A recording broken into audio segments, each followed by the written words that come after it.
너희 식구 전부 연기 중이었네. 나를 인출기 취급하면서 돈 파티하니까 좋아? 새벽 5시 알람이 울렸다. 눈을 뜨자마자 금방이라도 내려앉을 듯 낮게 깔린 천장이 시야를 채웠다. 이곳은 서울 구로구의 낡은 고시원, 3평이 채 되지 않는 좁은 방이다. 습기 때문에 누렇게 뜬 벽지, 옆방 남자의 기침소리, 위층의 쿵쿵거리는 발소리, 그리고 복도 어딘가에서 누군가 끓이고 있는다면 냄새까지. 모든 감각이 선명하게 파고들었다. 이제는 익숙해진 일상이다. 나는 닳고 닳아 하얗게 바랜 이불을 능숙하게 개었다. 고양이처럼 소리 없이 움직여야 한다. 고시원의 방음은 형편없어서 조금만 큰 소리를 내도 금방 항의가 들어오기 때문이다. 문손잡이에 걸어두었던 정장으로 갈아입고 손바닥만한 거울을 보며 머리를 정돈했다. 거울 속 여자는 눈밑이 퀭했고 흰자 위엔 핏발이 서 있었다. 실제 나이보다 적어도 5살은 더 늙어 보였다. 오늘은 내가 보험 설계사로 일한 지 1095일째 되는 날이다. 그리고 내가 과부가 된 지 3년째 되는 날이기도 하다. 침대 머리맡에는 모서리가 말려 올라간 수입 지출표가 붙어 있었다. 내 시선은 습관처럼 그 위의 숫자들을 훑었다. 시부모님 용돈 300만 원 이 항목은 빨간 펜으로 동그라미가 쳐져 있었고 그 밑에는 체크 표시가 된 날짜들이 빽빽하게 적혀 있었다. 1월 15일, 2월 15일, 3월 15일 단 한 번도 빠짐없이 매달 정해진 날짜에 3년이다. 19박 3년. 나는 단 한 번도 거르지 않았다. 고시원을 나설 때 아직 하늘은 어둑어둑했다.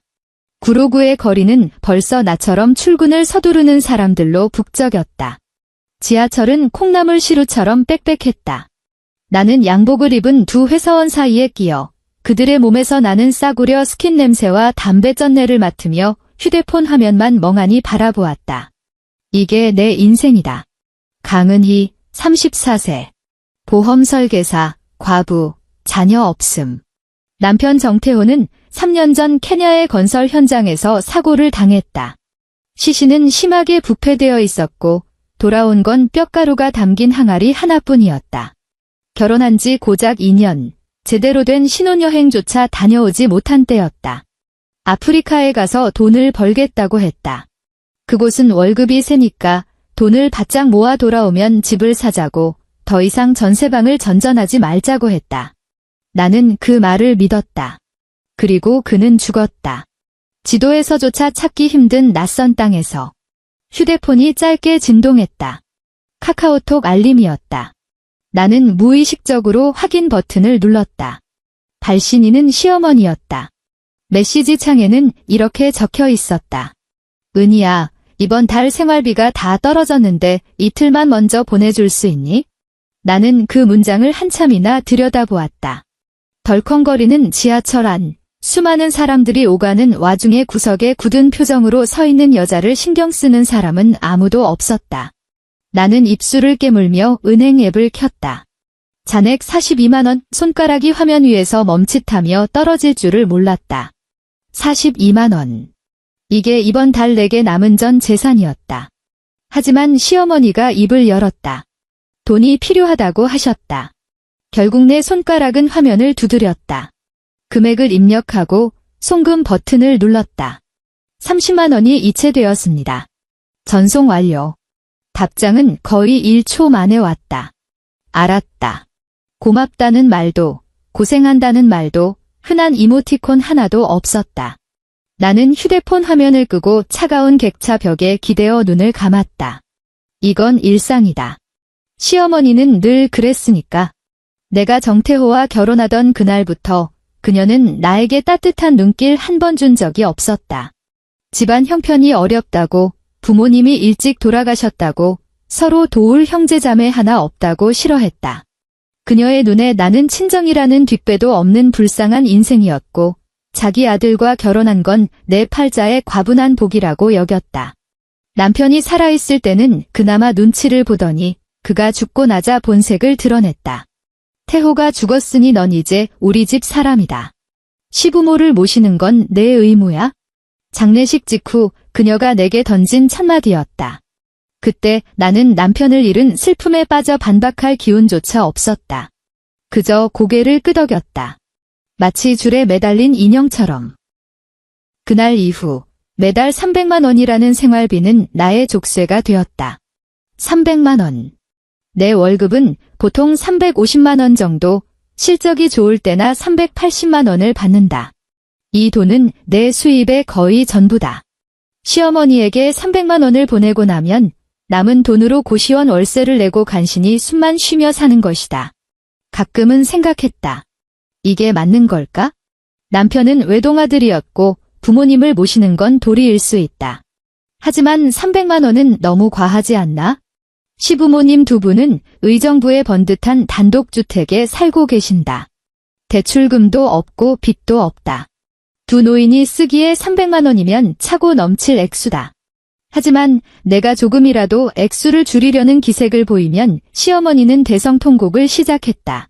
내 아들이 그렇게 끔찍하게 죽었는데 넌 이제 늙은이들마저 내다 버리려는 거냐? 우리 보고 죽으라는 소리냐? 태호가 저승에서 이 꼴을 보면 눈이나 제대로 감겠냐? 나는 방법이 없었다. 정태호를 내가 죽였나? 아니다. 그의 죽음이 나와 무슨 상관이 있나? 없다. 하지만 나는 60이 넘은 노인에게 당신 아들의 죽음은 내 탓이 아니잖아요. 라는 말을 차마 할 수 없었다. 나는 그럴 수 없는 사람이니까. 그래서 계속 돈을 보냈다. 계속 효성지극한 며느리 노릇을 했다. 안내 방송이 흘러나왔다. 내릴 역이었다.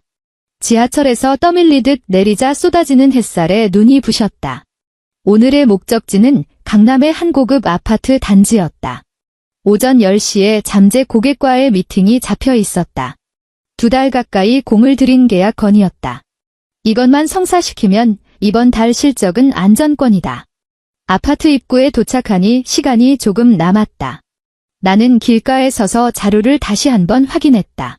내가 입은 정장은 유니클로 기본 라인으로 세일할 때 산 옷이다. 정가 59,000원짜리를 29,000원에 샀다.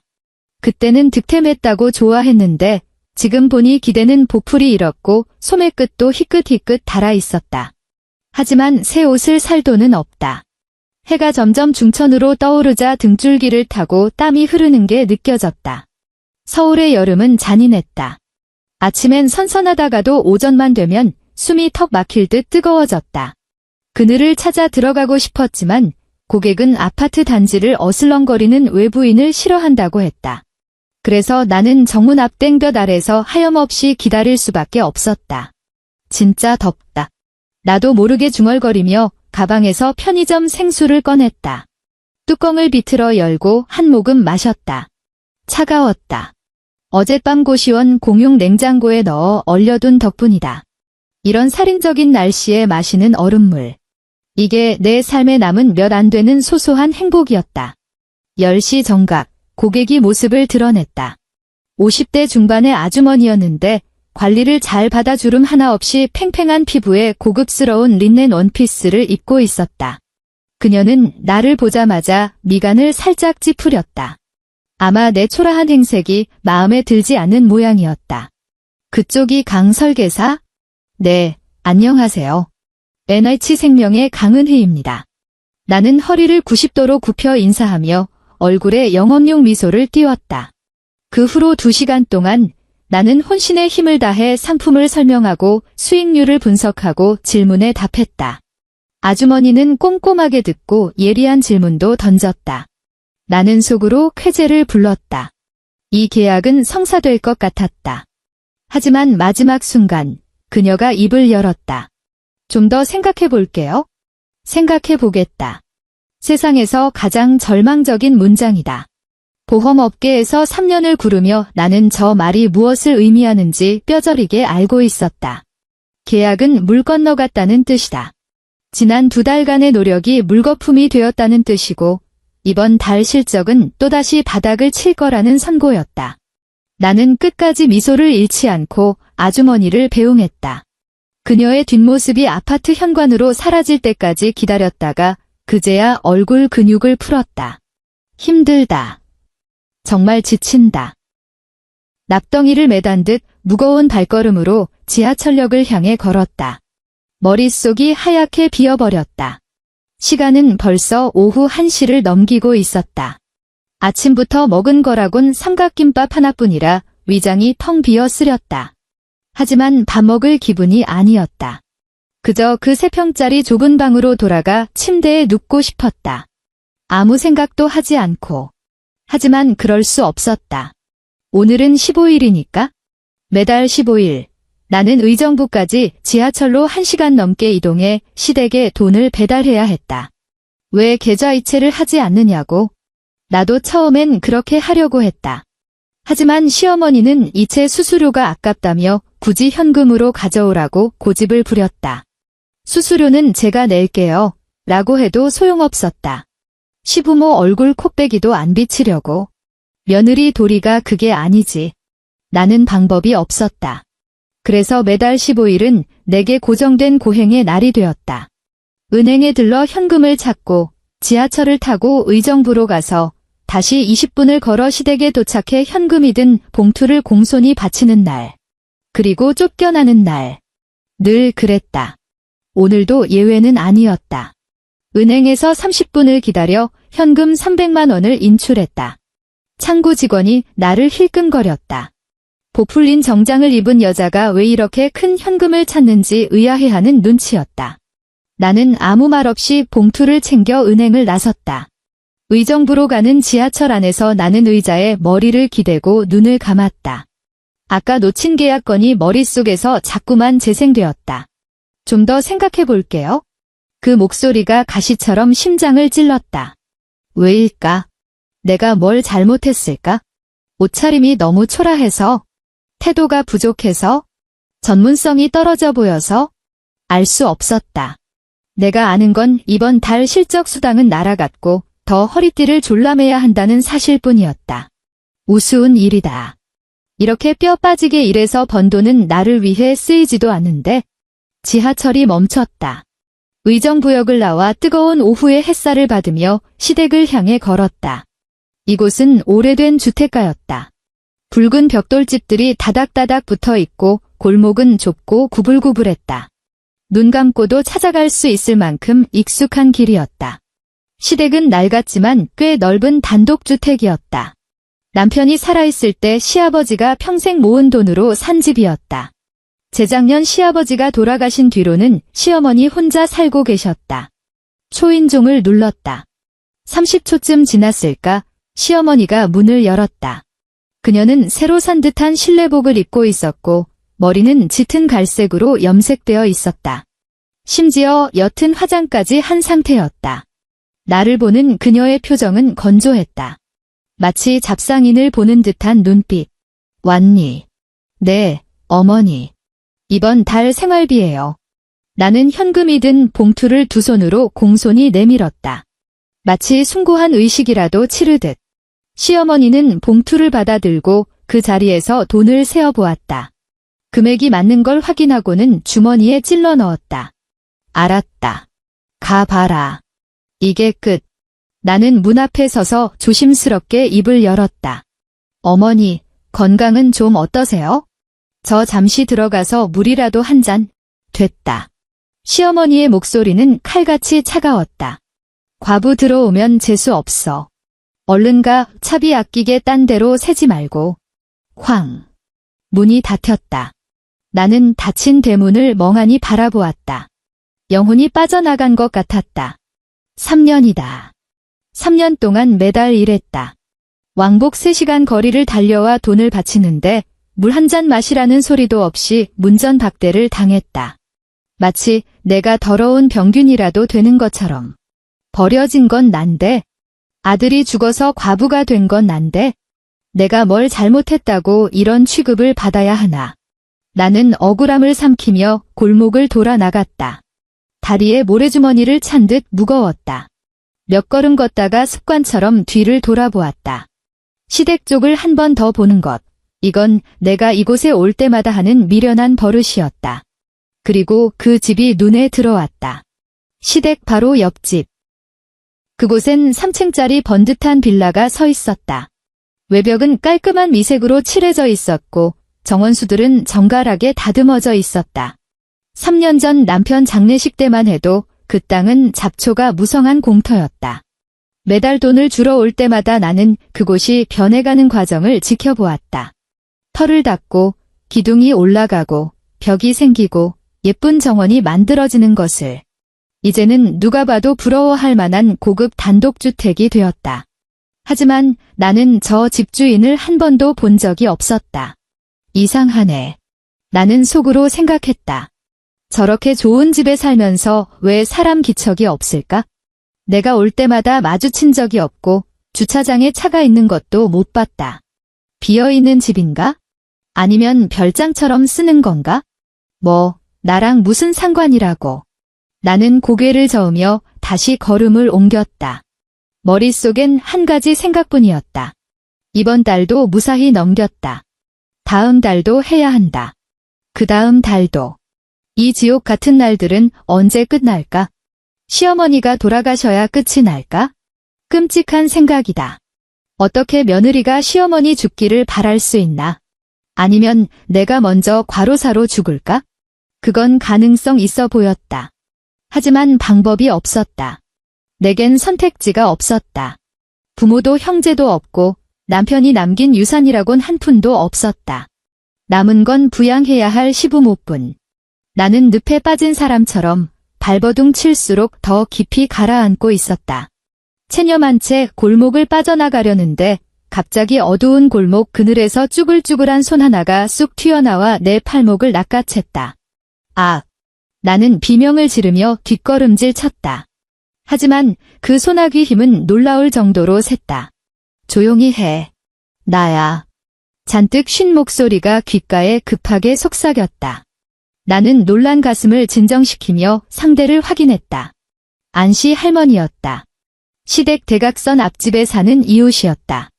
이른이 넘은 할머니로 평소엔 마당 의자에 앉아 꾸벅꾸벅 졸고 계시던 분이다. 내가 시댁이 올 때마다 몇 번 마주쳐서 가볍게 목례 정도만 하던 사이였다. 그런데 오늘 할머니의 모습은 평소와 달랐다. 눈동자가 불안하게 흔들리고 있었고 뭔가를 두려워하는 듯 혹은 몹시 급한 듯 보였다. 내 팔을 잡은 손가락 끝이 하얗게 질려 있었다. 할머니, 왜 그러세요? 쉬. 할머니가 검지를 입술에 대며 내 말을 막았다. 소리 내지 마, 따라와. 그녀는 나를 끌고 골목 안쪽 후미진 곳으로 들어갔다. 나는 영문도 모른 채 끌려갔다. 무슨 일이지? 왜 이렇게 겁에 질려 계신 거지? 골목 모퉁이 뒤로 숨듯이 들어간 할머니는 주위를 두리번거리며 살피더니 아무도 없는 것을 확인하고는 내 쪽으로 몸을 돌렸다. 너, 저 집 며느리 맞지? 그녀는 턱으로 시댁 쪽을 가리켰다. 매달 돈 갖다 바치는 그 며느리? 네, 맞는데요. 불길한 예감이 스멀스멀 올라왔다. 할머니는 깊은 숨을 들이쉬더니 주머니에서 구겨진 명함 한 장을 꺼내 내 손에 쥐어주었다. 내 아들이 보안업체에 CCTV 다는 일 한다고. 그녀가 목소리를 낮추며 빠르게 쏘아붙였다. 가서 저 집 앞 CCTV 좀 보여달라고 해, 당장. 3년 전 영상도 백업해 놨으니까. CCTV. 나는 손에 쥐어진 명함을 내려다보았다. 안심보안이라는 상호와 전화번호, 약도가 박혀 있었다. 할머니, 그게 무슨 말씀이세요? 내가 묻기도 전에 할머니는 내 팔을 놓고 서둘러 골목 밖으로 발걸음을 옮겼다. 직접 가서 눈으로 확인해봐. 그럼 알 테니까. 그 말을 끝으로 할머니는 뒤도 돌아보지 않고 사라졌다. 나는 멍하니 명함을 쥐고 서 있었다. CCTV. 3년 전 영상. 도대체 무슨 소리일까? 시부모님이 무슨 범죄라도 저질렀다는 건가? 아니면 옆집 빌라 주인과 무슨 문제라도 있는 걸까? 이해가 되지 않았다. 하지만 심장이 미친 듯이 뛰기 시작했다. 발바닥에서부터 차가운 소름이 돋아나 온몸으로 퍼져나갔다. 그날 밤, 나는 고시원 침대 위에서 뜬 눈으로 밤을 새웠다. 베개맡에 둔 명함이 마치 불덩이처럼 느껴졌다. CCTV를 확인하라고. 남의 집 CCTV를 내가 무슨 권리로? 그건 사생활 침해 아닌가? 그리고 시어머니가 좀 쌀쌀맞긴 해도 그게 뭐 대수라고. 하지만 안씨 할머니가 왜 굳이 그런 위험을 감수하면서까지 나한테 알려줬을까? 일면식도 별로 없는 노인네가 굳이 남의 일에 끼어들 이유가 없다.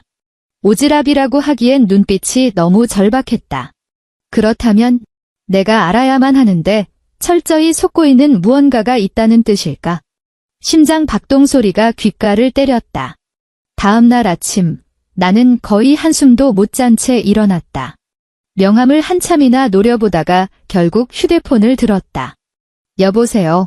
안심보안입니다. 저기 안씨 할머니 소개로 연락드렸는데요. 수화기 너머에서 잠시 침묵이 흘렀다. 이윽고 낮고 굵은 남자의 목소리가 들려왔다. 이야기 들었습니다. 사무실로 오시겠습니까? 네, 가겠습니다. 그날 오후 나는 반차를 내고 주소를 찾아갔다. 허름한 상가 건물에 있는 작은 사무실이었다. 문을 열자 40대 중반의 남자가 나를 맞았다. 키는 작았지만 눈매가 매서웠고 어딘가 모르게 깊은 사연을 담고 있는 듯한 눈빛이었다. 대표 안성훈입니다. 그가 짧게 인사했다. 정말 보시겠습니까? 뭘 봐야 하나요? 안 대표는 즉답을 피했다. 대신 내 눈을 똑바로 응시하며 무겁게 말했다. 보고 나면 돌이킬 수 없을 겁니다. 무슨 뜻인지 알 수 없었지만 본능적으로 공포가 밀려왔다. 손끝이 떨려왔다. 하지만 나는 고개를 끄덕였다. 보겠습니다. 그는 말없이 나를 사무실 안쪽 모니터 룸으로 안내했다.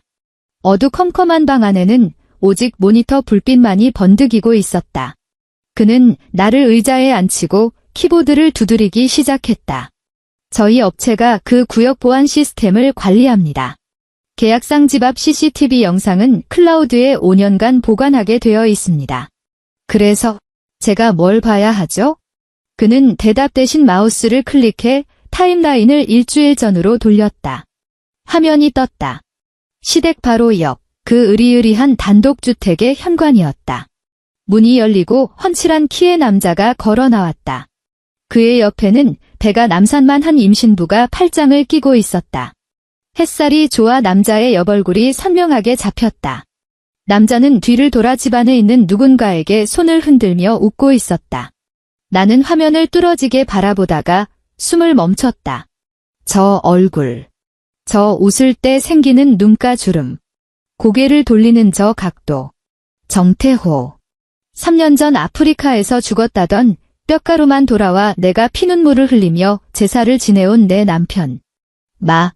말도 안 돼. 입술이 파르르 떨리며 쇳소리가 새어나왔다. 화면 속 남자는 임신부의 손을 다정하게 잡고 집 앞에 주차된 차로 향했다. 그는 여자를 조수석에 태우고 운전석에 올라타 유유히 사라졌다. 계속 보시죠. 안 대표가 담담하게 말했다. 그는 영상을 빠르게 감았다. 한 달 전, 반년 전, 1년 전, 정태호의 모습은 계속해서 나타났다. 그 여자와 함께 가구를 들이고 산부인과에 가고 마당에서 산책을 했다. 그리고 화면 속에서 시어머니가 한바구음을 지으며 뚝배기를 들고 그 옆집 대문을 열고 들어가는 장면이 나왔다. 삼계탕. 저건 내가 시어머니 몸보신하시라고 사들인 재료였다. 며칠 전 시어머니가 기력이 딸린다고 해서 명동까지 가서 15만 원을 주고 사온 최고급 고려 인삼이었다. 그 삼계탕은 시어머니가 드신 게 아니었다. 죽었다가 살아난 당신 아들에게 갖다 바친 거였다. 지난 3년 동안 목소리가 갈라져서 내 목소리 같지가 않았다. 그 집 식구들이 전부 다 짜고 나를 속인 거예요? 안 대표는 침묵하다가 책상 위에 놓인 USB 하나를 내 쪽으로 밀었다. 어머니가 부탁하셔서 중요 장면은 다 여기 담아뒀습니다. 필요하시면 가져가세요. 나는 USB를 내려다보았다. 온몸이 사시나무 떨리듯 떨렸고 의자 팔걸이를 잡은 손가락 마디가 하얗게 질려 있었다. 그 으리으리한 빌라의 주인이 내 죽은 남편이었다니. 내가 평생을 그리워하며 눈물 흘렸던 사람이 바로 시댁 옆집에 살고 있었다니. 내가 매달 피땀 흘려번 돈을 굶어가며 갖다 바친 게 시부모가 아니라 남편과 그의 첩, 그리고 그들의 아이를 먹여 살리는 돈이었다니. 그 뼈가루, 그 영정사진, 내가 3년 동안 올린 제사상. 전부 다 가짜였다. 모조리 다 하수였다. 어떻게 사무실을 나왔는지, 어떻게 고시원까지 돌아왔는지 기억이 나지 않는다. 정신을 차려보니 나는 좁디 좁은 방 침대에 앉아 있었고 손에는 USB가 쥐어 있었다. 창밖은 이미 캄캄했다. 복도에서는 여느 때처럼 사람들의 말소리가 들려왔다. 라면 끓이는 소리, 통화하는 소리. 세상은 평소와 똑같았다. 하지만 내 세상은 완전히 뒤집혀 버렸다. 나는 침대 머리맡에 놓인 정태호의 영정사진을 바라보았다. 그 흑백 사진 속 얼굴이 처음으로 낯설게 느껴졌다. 이 사람은 누구지? 내가 결혼한 남자는 대체 누구였지? 내가 3년이나 수절하며 그리워한 대상은 도대체 누구였나? 울음은 나오지 않았다. 이상하게도 눈물 한 방울 흐르지 않았다. 그저 추웠다. 뼛속 깊은 곳에서부터 냉기가 올라와 마치 누군가 얼음물을 머리부터 끼얹은 것처럼 온몸이 덜덜 떨렸다. 3년. 그 지옥 같은 3년 동안 나는 이 3평짜리 감옥에 갇혀 제일 싼 밥을 먹고 보풀린 옷을 입고 밤늦게까지 일하며 번 돈을 모조리 그들에게 갖다 바쳤다. 그리고 시어머니는 내 돈으로 그 죽었다 살아난 아들과 아들의 첩을 먹여 살리고 있었다. 그들은 으리으리한 빌라에서 매일 안락한 생활을 누렸고 나는 눈 가린 채 연자방아를 돌리는 당나귀처럼 쉼없이 일했다. 한 바퀴, 또 한 바퀴. 1년, 또 1년. 뼛속까지 빨아먹힐 때까지. 애 낳으면 우리 엄마 시켜서 그 멍청한 년 내쫓으라고 할 거야. 다 빨아먹으면 쓸모없잖아. CCTV 속 정태호가 했던 말이 한 글자 한 글자 뇌리에 박혀 메아리 쳤다. 멍청한 년. 다 빨아먹었다. 쓸모없다. 내쫓는다. 내가 바로 그 멍청한 년이었다. 내가 바로 그 다 빨아먹히고 나면 버려질 존재였다. 나는 주먹을 꽉 쥐었다. 손톱이 손바닥을 파고드는 통증이 그나마 흐려진 이성을 깨웠다. 아니, 이대로 끝낼 순 없다. 반드시 대가를 치르게 해줄 것이다. 관련된 인간들 모두에게. 다음 날, 나는 회사에 가지 않았다. 전화로 병가를 낸 뒤 침대에 앉아 USB에 담긴 영상을 보고 또 보았다. 냉정해져야 했다. 앞으로 어떻게 움직여야 할지 철저하게 계획을 세워야 했다. 지금 당장 쫓아가서 따지면 어떻게 될까? 시어머니는 분명 아들에게 속았다며 자신도 피해자라고 울고불고 발뺌할 것이다. 정태호는 무릎 꿇고 빌거나 아니면 되려 적반하장으로 나올지도 모른다. 그 다음엔 내게 남는 게 없다. 그들은 여전히 그 빌라에서 편안하게 살 것이고 나는 이 좁은 고시원 방에서 계속 빨아먹히는 멍청한 년으로 남을 것이다. 아니, 그런 결말은 사양이다. 내가 원하는 건 그들의 완벽한 파멸이다. 내가 원하는 건 내가 잃어버린 돈을 단 한 푼도 남김없이 되찾는 것이다. 내가 원하는 건 철저한 인과응보다. 나는 휴대폰을 들어 네이버 앱을 켰다. 검색창에 혼인 빙자 사기 변호사를 입력했다. 수많은 결과가 쏟아졌다. 하나하나 눌러보다가 최민수 변호사라는 이름에 시선이 멈췄다. 프로필에는 혼인 빙자 사기, 보험 사기 전문이라고 적혀 있었고 일 처리가 깔끔하고 군더더기 없다는 후기가 많았다. 나는 가장 빠른 상담 시간을 예약하고 가지고 있는 증거들을 정리하기 시작했다. USB 속 CCTV 영상이 가장 강력한 무기다. 또 무엇이 있나? 은행 이체 내역. 지난 3년간 시어머니에게 매달 보낸 돈이 합치면 1억 원이 넘는다. 그리고 카카오톡 대화 내용. 시어머니가 돈을 독촉할 때마다 보냈던 메시지들을 나는 하나도 지우지 않았다. 정리할수록 가슴이 서늘해졌다. 증거는 처음부터 사방에 널려 있었다. 단지 내가 너무 미련해서 감히 의심조차 하지 못했을 뿐이다. 3일 뒤 나는 최 변호사를 만났다. 여의도의 한 고층 빌딩에 위치한 로펌 사무실은 내가 평소 접하던 세상과는 완전히 달랐다. 사방이 대리석과 유리로 된 공간, 뮤지컬 배우처럼 우아한 목소리의 안내 데스크 직원. 최 변호사님께서 기다리십니다. 이쪽으로 오시죠. 직원을 따라 들어간 회의실에는 최 변호사가 먼저 앉아 있었다. 40대 초반으로 보이는 그는 금태 안경 너머로 매처럼 날카로운 눈빛을 하고 있었다. 앉으시죠. 나는 자리에 앉아 USB와 출력한 은행 거래 내역서를 테이블 위에 올려놓고 내 이야기를 시작했다. 최대한 덤덤하게 마치 남의 일을 이야기하듯 말했다. 최 변호사는 내 말을 들으며 메모를 했고 가끔 미간을 찌푸리거나 고개를 끄덕였다. 이야기가 끝나자 그는 한동안 침묵했다. 강은희 씨, 그가 마침내 입을 열었다. 남편분이 저지른 범죄가 정확히 뭔지 아십니까? 사기인가요? 그 정도가 아닙니다. 최 변호사의 표정이 무겁게 가라앉았다. 이건 전형적인 위장 사망보험 사기의 악의적 유기가 결합된 케이스입니다. 남편분은 3년 전 케냐에서 사망진단서를 위조해 보험사로부터 거액의 사망보험금을 타냈을 겁니다. 그 액수가 적지 않을 텐데요. 나는 멍해졌다. 보험금. 기억을 더듬어 보니 정태호가 죽고 나서 보험사에서 연락이 왔던 것 같기도 했다. 하지만 당시 슬픔에 빠져 제정신이 아니었고 시어머니가 그건 태호가 우리 노후 자금으로 남겨준 거다라고 해서 일절 관여하지 않았었다. 전 정확한 액수는 몰라요. 시어머니가 다 처리하셨거든요. 최 변호사의 미간 주름이 더 깊어졌다. 그렇다면 시어머니도 공범일 가능성이 매우 높습니다. 아들의 위장 사망을 돕고 보험금을 수령한 뒤 며느리의 효심을 이용해 당신의 수입까지 착취한 겁니다. 이 사건은 처음부터 끝까지 정교하게 설계된 사기극이고 강은희 씨 당신만이 유일한 피해자입니다. 유일한 피해자. 그 단어가 비수처럼 심장에 꽂혔다. 그럼 전 어떻게 해야 하죠? 우선 더 확실한 증거가 필요합니다. 최 변호사가 말했다. 남편분의 지난 3년간 행적, 자금 흐름, 그리고 내연녀와의 관계를 낱낱이 조사해야 합니다. 그리고 보험사 쪽은 제가 접촉해서 당시 지급된 보험금 액수와 수령인을 확인하겠습니다. 마지막으로 그가 잠시 말을 멈추더니 눈빛을 번득이며 말했다. 그들이 만천하의 정체를 드러낼 완벽한 타이밍이 필요합니다. 무슨 뜻인지 알 것 같았다. 복수는 서두르면 안 된다. 더 많은 증거를 모아 빠져나갈 수 없는 그물을 치고 그들이 제 발로 걸어 들어오길 기다려야 한다. 변호사님, 도와주세요.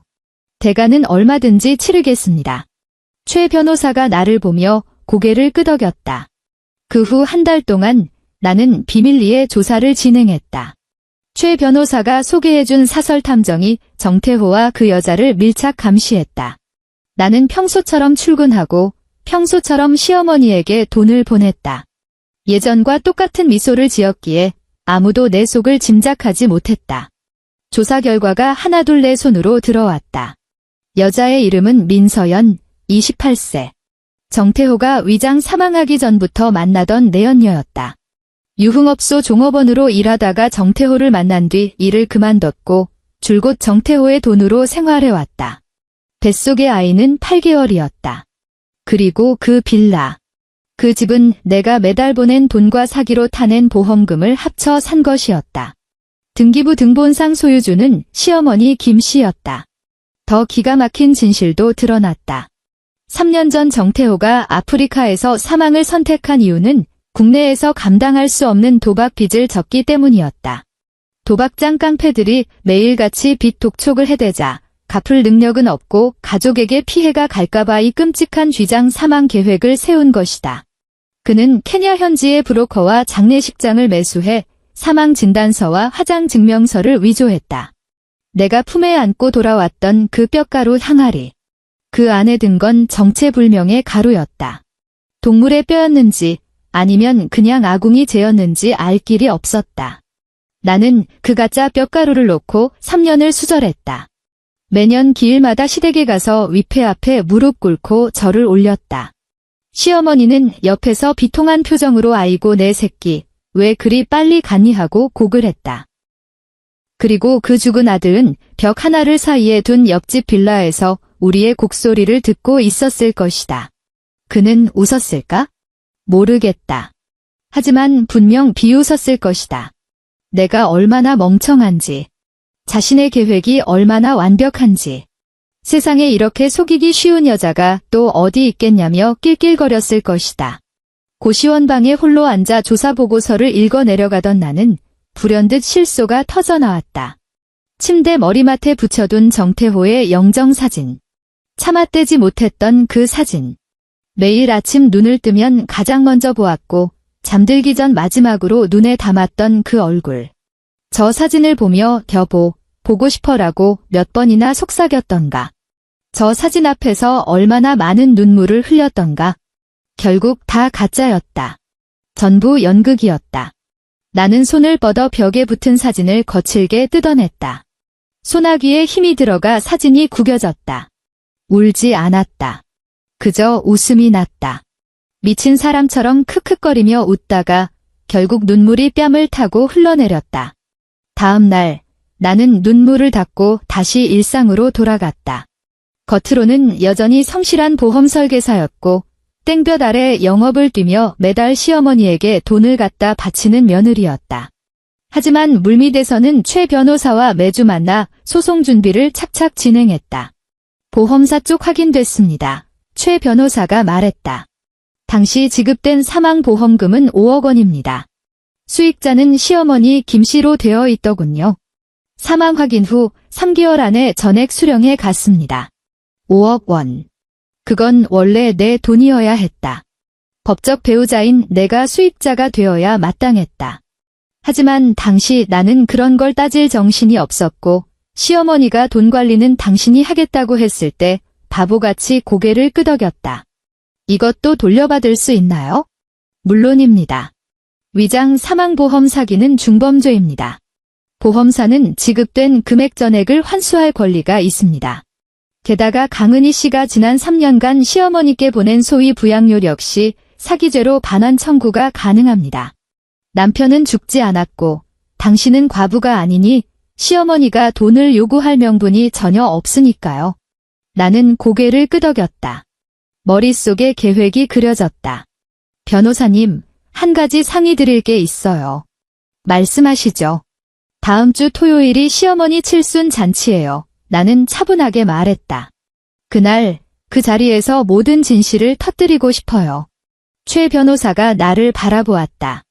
그의 눈에 흥미롭다는 기색이 스쳤다. 어떻게 하실 생각입니까? 나는 내가 구상한 계획을 그에게 털어놓았다. 최 변호사는 잠시 생각하더니 천천히 고개를 끄덕였다. 위험 부담은 있지만 성공한다면 파급력은 확실하겠군요. 네, 내가 대답했다. 도박을 걸어볼 생각이에요. 그 후 일주일간 나는 무대 뒤에서 분주하게 움직였다. 먼저 잔치가 열릴 식당을 섭외했다. 시어머니는 이번 칠순을 성대하게 치르고 싶어 해서 의정부의 고급 한정식집을 예약해둔 상태였다. 나는 며느리 자격으로 식당 매니저에게 연락해 연회장의 대형 스크린 사용 권한을 미리 확보했다. 어머니 몰래 깜짝 이벤트를 준비했거든요. 축하 영상 좀 틀려고요. 괜찮죠. 매니저는 흔쾌히 승낙했다. 다음은 정태호를 잔치 현장으로 끌어내는 일이었다. 이게 가장 까다로웠다.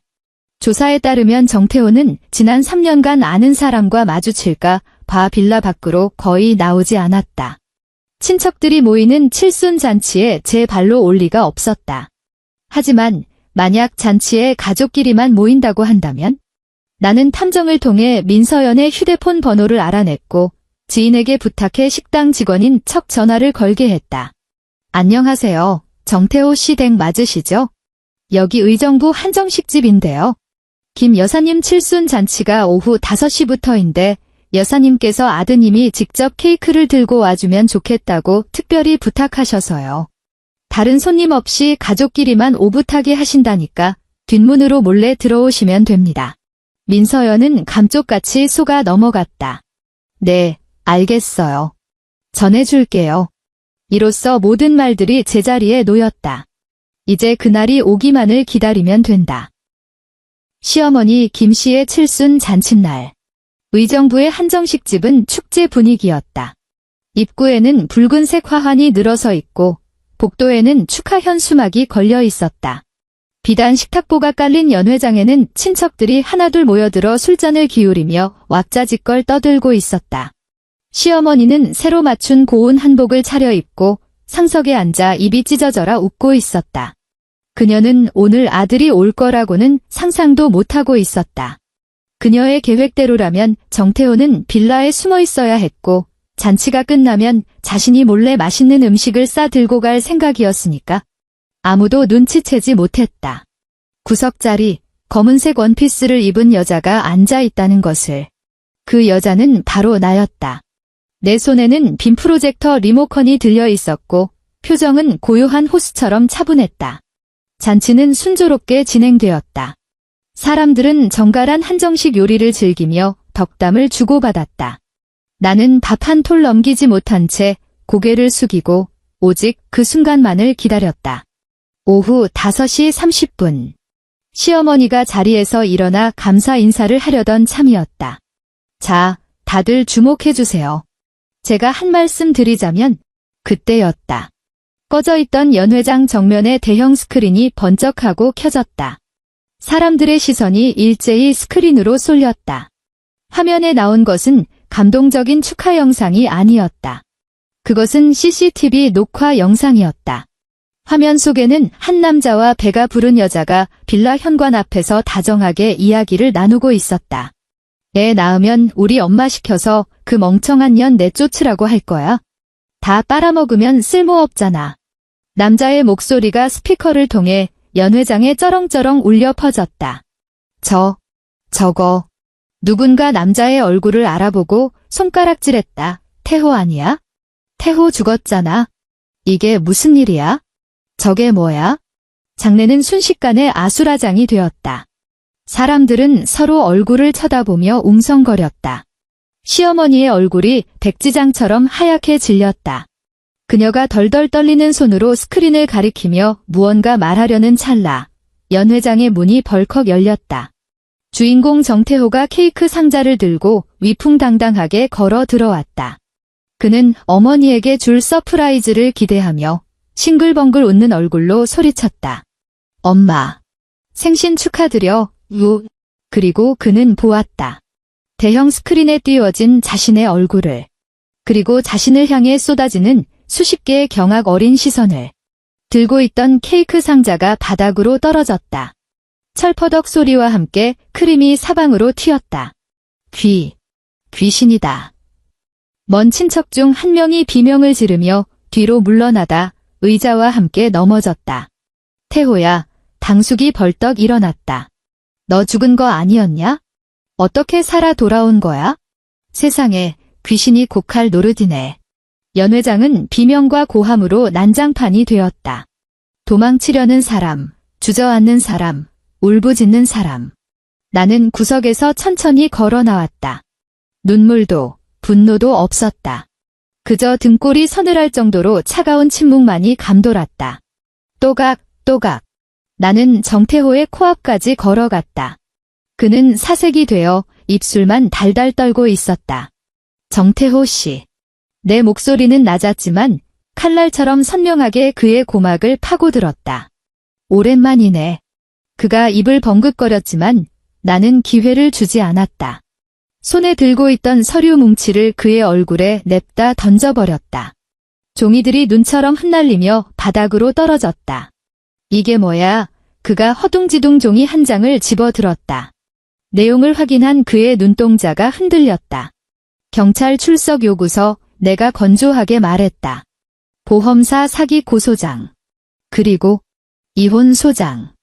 은희야, 내 말 좀 들어봐. 위장 사망보험 사기, 특정경제범죄 가중처벌법 위반. 나는 말을 끊었다. 최 변호사님이 그러는데 당신 같은 경우엔 최소 징역 15년이래.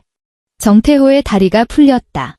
그는 바닥에 털썩 주저앉았다. 그리고 내 바짓단을 붙잡고 빌기 시작했다. 울며 불며 잘못했다고 한 번만 용서해달라고 애원했다. 나는 그를 내려다보았다. 한때 사랑했던 남자. 그를 위해 3년의 세월을 고통 속에서 버텼던 남자. 지금 그는 내 발밑에서 똥개처럼 질질 짜고 있었다. 마음이 약해질 줄 알았다. 하지만 아니었다. 내 가슴 속에는 오직 시베리아 벌판 같은 냉기만이 휘몰아쳤다. 정태호. 나는 허리를 숙여 그의 귓가에 속삭였다. 날 속인 3년, 감옥에서 15년으로 갚아. 그때 연회장 문이 다시 열리고 제복을 입은 경찰들이 들이닥쳤다. 정태호 씨. 사기 및 공문서 위조 혐의로 체포합니다. 경찰이 정태호의 손목에 수갑을 채웠다. 그가 끌려나가자 시어머니가 달려들었다. 내 아들한테 손대지 마. 이 사람들아. 다른 경찰이 그녀를 막아섰다. 김 여사님, 당신도 사기 공범 혐의로 긴급 체포합니다. 서로 가시죠. 시어머니의 얼굴이 불그락푸르락해졌다. 나는 피해자야. 난 아무것도 몰랐어. 저놈이 날 속인 거라고 악을 쓰며 발버둥 쳤지만 소용없었다. 친척들은 넋이 나간 채 이 막장 드라마 같은 상황을 지켜보고 있었다.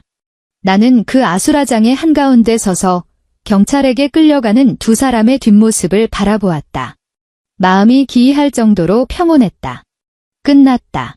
장장 3년에 걸친 지독한 사기극이 드디어 막을 내렸다. 이 소동은 정태호의 현행범 체포로 마무리되었다. 경찰은 내가 미리 불러둔 것이었다. 최 변호사가 관할 경찰서에 모든 증거 자료를 넘겨두었고 나는 체포 장소를 굳이 칠순 잔치 현장으로 지정해달라고 요청했다. 모두에게 보여주고 싶었다.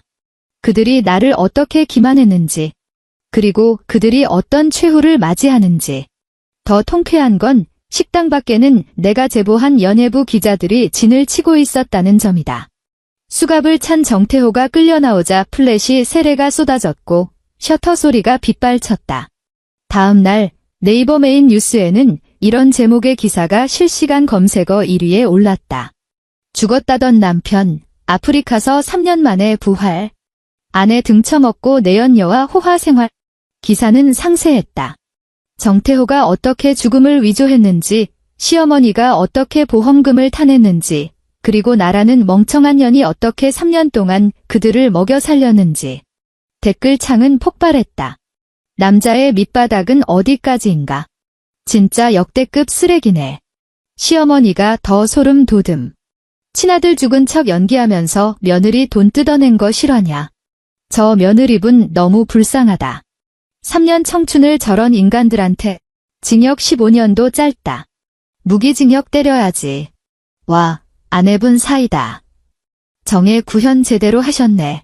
고시원 침대에 누워 댓글들을 읽어 내려가던 나는 그제야 참았던 눈물을 터뜨렸다. 슬퍼서가 아니었다. 해방감 때문이었다. 3년. 길고 길었던 악몽이 끝났다. 그 후 몇 달간 사건 처리는 일사천리로 진행되었다. 정태호는 특정 경제범죄 가중처벌 등에 관한 법률 위반, 사기 및 공문서 위조 등의 혐의로 기소되었다. 증거가 차고 넘쳐 변명의 여지가 없었다.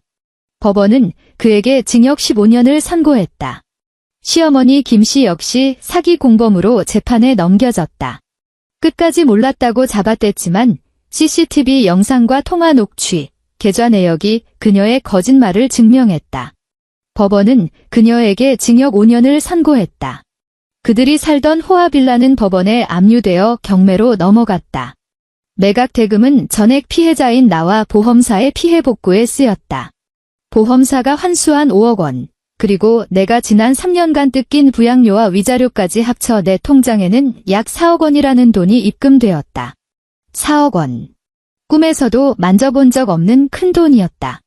3평짜리 고시원에서 삼각김밥으로 끼니를 때우며 보풀린 옷을 입고 버틴 대가였다. 이제 내겐 4억 원이 있다. 민서연은 병원에서 조산을 했다. 그날 잔치에서의 충격과 정태호의 체포 소식에 놀라 하혈을 했고 그날 밤 응급수술을 받았다. 아이는 간신히 목숨을 건졌지만 미숙아라 인큐베이터 신세를 져야 했다. 아이 아빠도 할머니도 감옥에 갔다. 민서연은 그녀가 어떻게 되었는지는 모른다.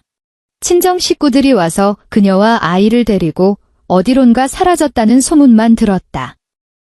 나는 그녀를 고소하지 않았다. 엄밀히 따지면 정태호가 법적으로 사망 처리된 상태에서 만난 사이라 간통죄 성립도 애매했고 무엇보다 아픈 아이를 안고 있는 여자를 더 벼랑 끝으로 몰고 싶지는 않았다. 그냥 없는 사람 치기로 했다. 나는 보험회사를 그만뒀다. 매일 실적 압박에 시달리며 남의 비위를 맞추던 삶은 이제 끝이다. 나는 그 돈으로 제주도의 바다가 보이는 작은 집을 샀다. 방 2개에 거실 하나. 크진 않지만 베란다 창을 열면 푸른 수평선이 한눈에 들어오는 집이다. 옷도 싹 바꿨다.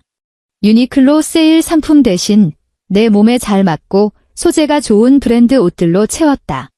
피트니스 센터에 등록해 일주일에 2번씩 수영을 다니며 지난 3년간 굳어버린 근육을 풀었다. 알람 없이 일어나고 오후에는 카페에서 책을 읽고 저녁에는 해변을 산책하는 삶. 이게 지금의 내 하루다. 어느 날 구치소에서 편지 한 통이 날아왔다. 봉투에는 서울구치소 보낸 사람 이름엔 정태호라고 적혀 있었다. 봉투를 뜯어 첫 줄만 읽었다. 은희야, 내가 잘못했어. 더 읽을 가치도 없었다. 나는 편지를 잘게 찢어 베란다 밖으로 날려보냈다. 바닷바람을 타고 하얀 종이 조각들이 나비처럼 흩날리다 파도 속으로 사라졌다. 잘 가라, 정태호. 그리고 잘 가라, 바보같이 남편만 기다리던 강은희. 1년 후 어느 맑은 아침. 제주도의 침대에서 눈을 떴다. 하얀 커튼 사이로 따스한 햇살이 쏟아져 들어왔다. 기지개를 켜고 습관처럼 휴대폰을 확인했다. 네이버 뉴스 알림이 하나 떠 있었다. 사망 위장 사기 수감자 정모 씨. 교도소 내 폭행 시비로 오른쪽 눈 실명. 나는 화면을 2초간 응시했다. 정태호. 살아는 있구나. 눈 하나를 잃었을 뿐. 왜 싸웠는지는 모르겠다. 알고 싶지도 않다. 그건 그가 짊어져야 할 업보니까? 내 알바 아니다. 나는 휴대폰을 덮고 아래층으로 내려가 커피를 내렸다. 부엌 창문 너머로 햇빛에 반짝이는 바다가 보였고 갈매기 몇 마리가 한가롭게 날고 있었다. 커피잔을 들고 테라스로 나가 난간에 기대어 짭조름한 바다 냄새를 들이마셨다. 지난 1년 동안 나는 많은 것을 배웠다. 혼자 사는 법, 누구에게도 의지하지 않는 법, 그리고 나 자신을 아끼는 법. 그리고 가장 중요한 교훈 하나. 모든 결혼이 지킬 가치가 있는 것은 아니다. 모든 가족이 헌신할 가치가 있는 것은 아니다. 애초에 당신의 선의를 받을 자격조차 없는 인간들이 있다. 저 멀리서 파도가 갯바위에 부딪히며 시원한 소리를 냈다. 오늘도 평화로운 하루다. 내 진짜 인생은 이제 막 시작되었다.